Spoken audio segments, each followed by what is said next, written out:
Hello, BookTube, and welcome back to my droning guided read aloud of Mr. Scarborough's Family by Anthony Trollope.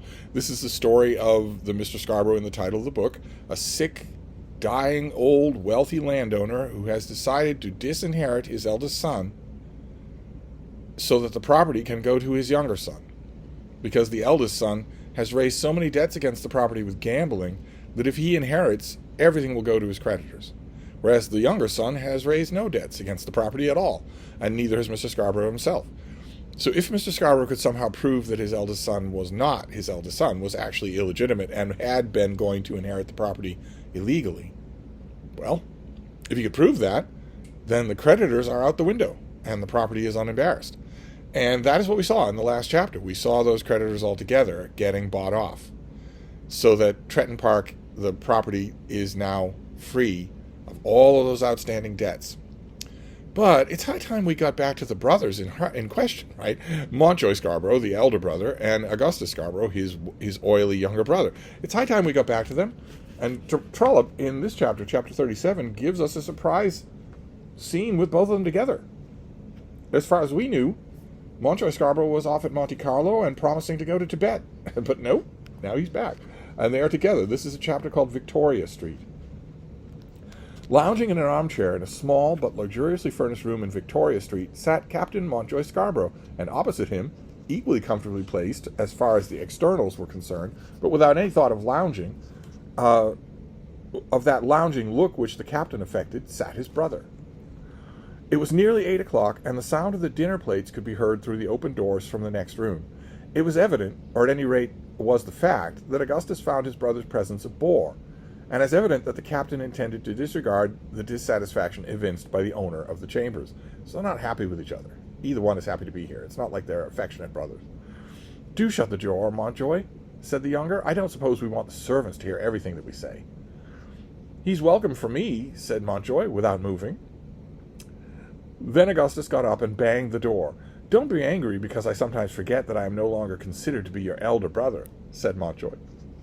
Because the elder brother, it would be the younger brother who would get up and close the door. It would be the younger brother who would get up and mix the brandy and soda. It would be the younger brother who would do it. It would be the lower status person who did all those things. And here, Augustus Scarborough is ordering his brother to get the door.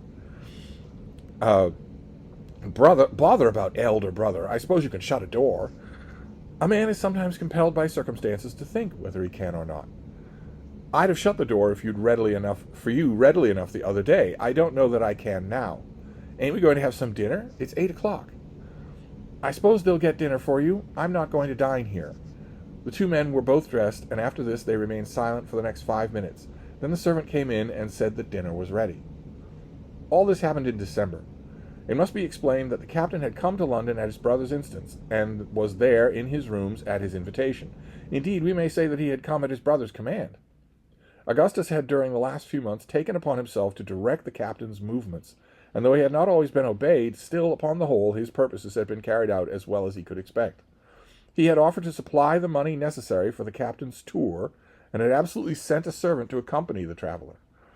When the traveler had won money at Monaco, he had been unruly, but this had not happened very often. When we last saw him, he had expressed his intention to Mr. Hart of making a return journey to the Caucasus provinces, but he got no further than Genoa on his way to the Caucasus, and then, when he found that Mr. Hart was not at his back, he turned round and went back to Monte Carlo. Monte Carlo, of all places in the world's surfaces, now had charms for him. There was no longer a club open to him, either in London or Paris, at which he could win or lose £100. At Monte Carlo he could still do so readily, and to do so need not sink down into any peculiarly low depths of social gathering. At Monte Carlo, the ennui of the day was made to disappear. At Monte Carlo he could lie in bed till 11 and then play till dinner time. At Monte Carlo there was always someone who would drink a glass of wine with him without inquiring too closely as to his antecedents. He had begun by winning a large sum of money. He had got some sums from his brother, and when at last he was summoned home he was penniless. Had his pocket been still full of money, it may be doubted whether he would have come, although he understood perfectly the importance of the matter on which he had been recalled. It's not just that Augustus Scarborough wants to see his face. There's business to be conducted. But one thing that was hanging over the air when we last saw the captain at Monte Carlo has now been resolved, which was inevitable anyway. You didn't need Trollope to tell you it, which is that although he was up for money for winnings, he lost them all. He had been sent for in order that he might receive from Mr. Grey a clear statement of what was intended to do in reference to the payment of money to the creditors. Because it's not just Augustus Scarborough and old Mr. Scarborough that are necessary for that payment. It's also Montjoy. Mr. Grey had, in the first place, endeavored to assure him that his cooperation was in no respect made necessary by the true circumstances of the case, but in order to satisfy the doubts of certain persons. The money to be paid was the joint property of his father and his brother, of his father and as far as the use of his life was concerned, and of the brother as to the continued and perpetual enjoyment. They were willing to pay so much for the redemption of the bonds given to him, the captain. As far as these bonds were concerned, the captain would thus be a free man. Blank slate. All that debt. There could be no doubt that nothing but benefit was intended for him, as though he were himself the heir. Though as to that, I have no hesitation in telling you that you will at your father's death have no right to a shilling of the property. We can presume that's Mr. Grey talking to him. The captain had said that he was quite willing and had signed the deed. He was glad that these bonds should be recovered so cheaply. But as to the property, and here he spoke with much spirit to Mr. Grey, it was his purpose at his father's death to endeavour to regain his position. He would never believe, he said, that his mother was, you can guess, it's left blank, but you can guess, because the person suffering the most from reputation damage here is not alive. It's Mr. Scarborough's wife. Then he turned away, and in spite of all that had come and gone, Mr. Grey respected him. But he had signed the deed, and it was necessary for his presence. The necessity of his presence was over. What should his brother do with him now? He could not keep him concealed, or not concealed in his room. But something must be done. Some mode of living must be invented for him, abroad. Augustus said to himself, and to Septimus Jones, who was his confidential friend, that Montjoy must live abroad. Oh, yes, he must go abroad. There's no doubt about that. That's the only place for him. So spoke Septimus Jones, who, though confidential friend, was not admitted to the post of confidential adviser. Augustus liked to have a depository for his resolutions, but would admit no advice. And Septimus Jones had become so much his creature that he had to obey him in all things. We are apt to think that a man may be disposed of by being made to go abroad, or, if he is absolutely penniless and useless, by being sent to the colonies, that he may there become a shepherd and drink himself out of the world. To kill the man, so that he may be no longer a nuisance, is perhaps the chief object in both cases. But it was not easy to get the captain to go abroad, unless, indeed, he was sent back to Monte Carlo. Some Monte Carlo, such as a club might be with stakes practically unlimited, was the first desire of his heart. But behind that, or together with it, was an anxious longing to remain near Tretton and see it out, as he called it, when his father should die. His father must die very shortly, and he would like to see it out, as he told Mr. Grey, and with this wish there was a longing also for the company of Florence Montjoy. They had originally been intended together, not on Florence's part, but certainly on the captain's part. He used to tell himself in those moments of sad thoughts serious as well as sad, which will come even to a gambler, that if he could have Tretton and Florence Montjoy, he would never touch another card. And there was present to him an assurance that his aunt, Mrs. Montjoy, would still be on his side. If he could talk over his circumstances with Mrs. Montjoy, he thought that he might be encouraged to recover his position as an English gentleman. His debts at the club had already been paid, and he had met on the sly a former friend who had given him some hope that he might be readmitted. But at the present moment his mind turned to Brussels. He had learned that Florence and her mother were there at the embassy, and though he hesitated still, he desired to go. But this was not the abroad contemplated by Augustus, who now has designs on Florence himself. Augustus did not think it well that his father's bastard son, who had been turned out of a London club for not paying his card debts, and had then disappeared into a mysterious way for 6 months, should show himself at the British embassy and there claim admittance and relationship. Nor was he anxious that his brother should see Florence Montjoy. He had suggested a prolonged tour in South America, which he had declared to be the most interesting country in the world. But I think I'd rather go to Brussels, Montjoy had answered gallantly, keeping his seat in the armchair and picking his teeth the while. This occurred on the evening before that on which we found them just now. On the morning of that day, Montjoy had had his interview with Mr. Grey. Augustus had declared that he intended to dine out. This he had said in disgust at his brother's behavior. No doubt he could get his dinner at 10 minutes' notice. He had not been expelled from his club, but he had ordered dinner on that day with a view to eat it himself, and in effect he carried out his purpose. The captain got up, thinking to go alone when the dinner was announced, but expressed himself gratified when his brother said he had changed his mind. You made yourself such an ass about shutting the door that I resolved to leave you to yourself, but come along. And he accompanied the captain into the other room.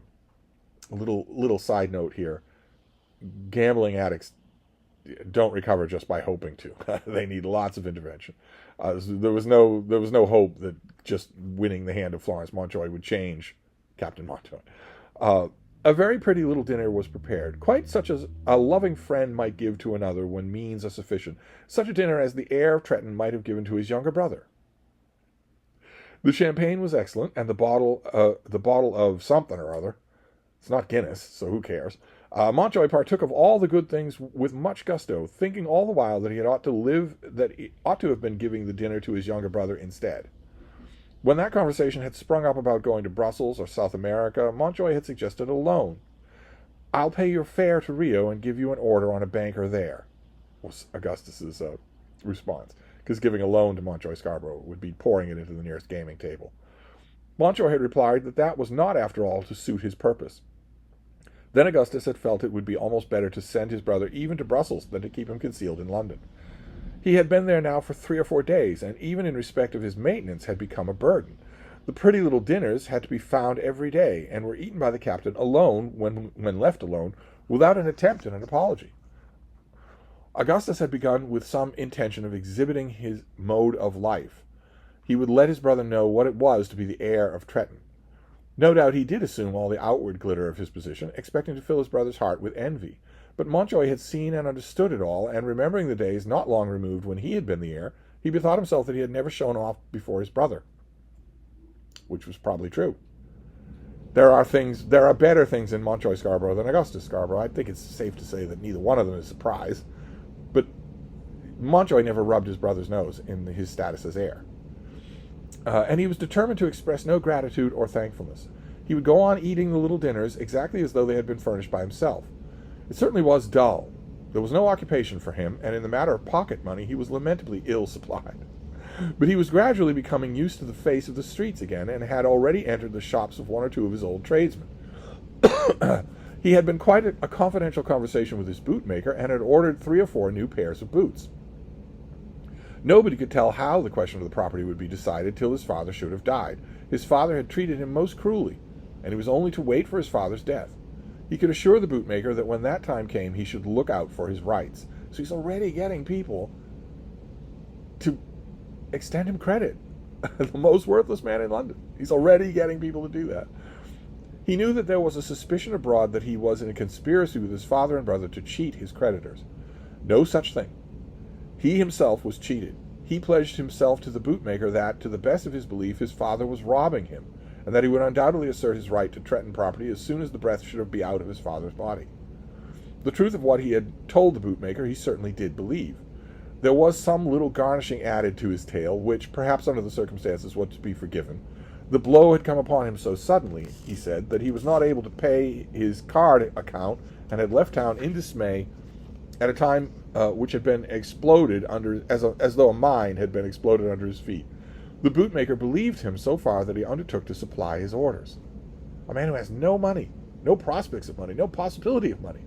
Even if he earned it, he would gamble it away. When the dinner had been eaten, the 2 brothers lit their cigars and drew to the fire. "There must be unfortunately come an end to this, you know," said Augustus. "I certainly can't stand it much longer," said Montjoy. "You, at any rate, have had the best of it. I have endeavored to make my little crib comfortable for you. The grub is good, and the wine. There's no doubt about that. Somebody says somewhere that nobody can live upon bread alone. That includes the whole menu, I suppose.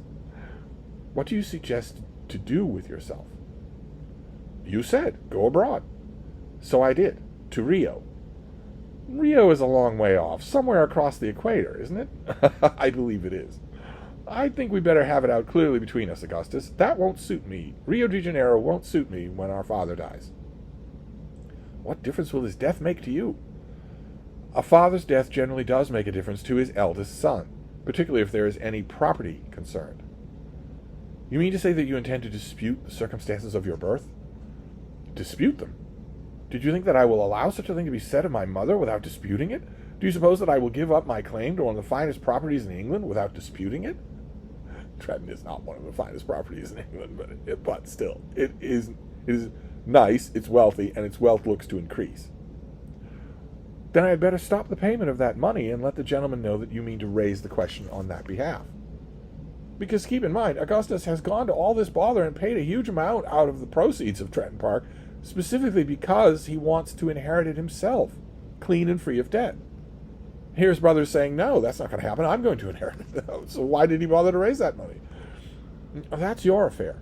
The arrangement is very good for me, but you made it. You know very well that your present threat means nothing. Ask Mr. Gray. You can trust him. But I can't trust him.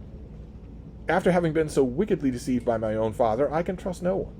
Why did not Mr. Gray find it out before, if it was true?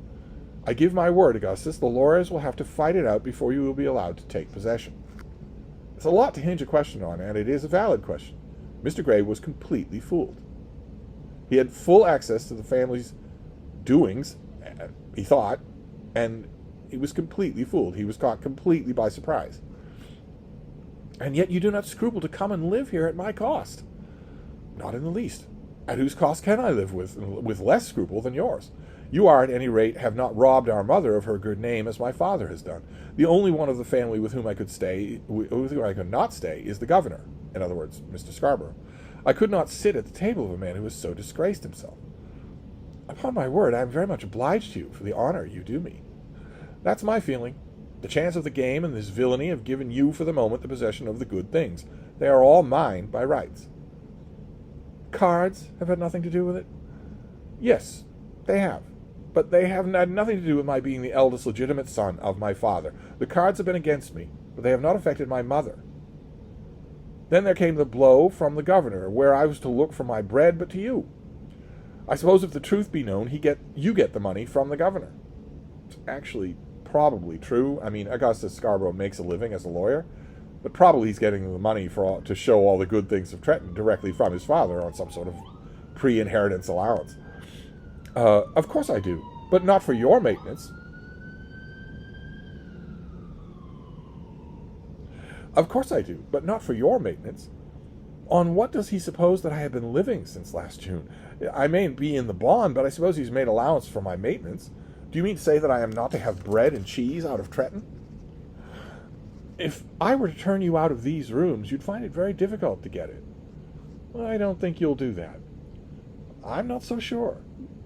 You are meditating it, aren't you?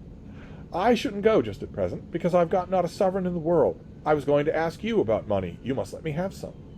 Upon my word, I like your impudence. More sirens?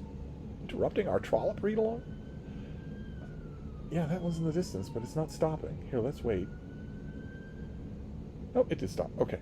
What the devil am I to do? The governor has asked me to go down to Tretton, and I can't go without a £5 note in my pocket. Dun, dun, dun! Augustus did not know this. Montjoy has been requested by Mr. Scarborough to go down to Tretton. Why? Well, the governor has asked you to go to Tretton? Why not? I got a letter from him this morning. Then Augustus asked to see the letter, but Montjoy refused to show it. From this there arose angry words, and Augustus told his brother that he did not believe him. Not believe me? You do not believe me? You know that what I say is the truth. He has asked me to go with his usual soft soap, but I have refused to go. I told him that I could not go to the house of one who had injured my mother so seriously. Notice that it's a little thing here, and Trollope doesn't stress it. But notice that Montjoy is affronted at the idea that he would tell a black and white lie, that he would simply lie. Whereas it's the first thing that comes to Augustus's mind. So you can see why people like Mr. Gray might involuntarily prefer Montjoy to Augustus. All that Montjoy said as to the proposed visit to Tretton was true. The squire had written to him without mentioning the name of Augustus, and had told him that, for the present, Tretton would be the best home for him. I will do what I can to make you happy, but you will not see a card, the squire had said. It was not the want of cards which prevented Montjoy, but a feeling on his part that for the future there could be nothing but war between him and his father. It was out of the question that he should accept his father's hospitality without telling him of his intention, and he did not know his father well enough to feel that such a declaration would not affect him at all. He had therefore declined. Then Harry Annesley's name was mentioned. "I think I've done for that fellow," said Augustus. "What have you done?" "I've cooked his goose. In the first place, his uncle has stopped his allowance, and in the second place, the old fellow is going to marry a wife. At any rate, he has quarrelled with Master Henry, on the face of it. Master Harry has gone back to the parental parsonage, and there is eating bread of affliction and drinking the waters of poverty. Flossie Montjoy will marry him if she pleases. A girl may marry a man now without leave from anybody, but if she does, my dear cousin will have nothing to eat. Flossie. She also will have money. And you have done this?" Augustus Scarborough is bragging about spreading rumors that ruined a man. "Alone I did it, boy." "Then it's an infernal shame. What harm had he ever done to you? For me, I had some ground to quarrel with him, but for you there was none."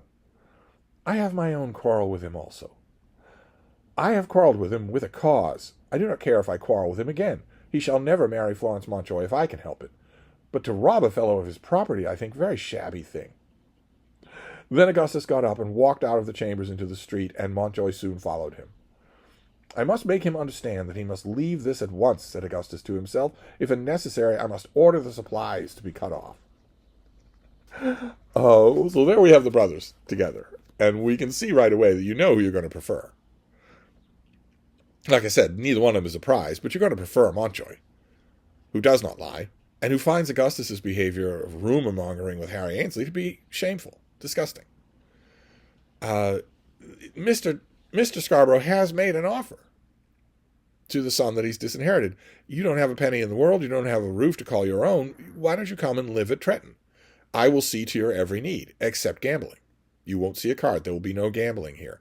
But you'll be comfortable here, at least." There's a kind of grubby integrity to Montjoy Scarborough, and now he's back in the picture.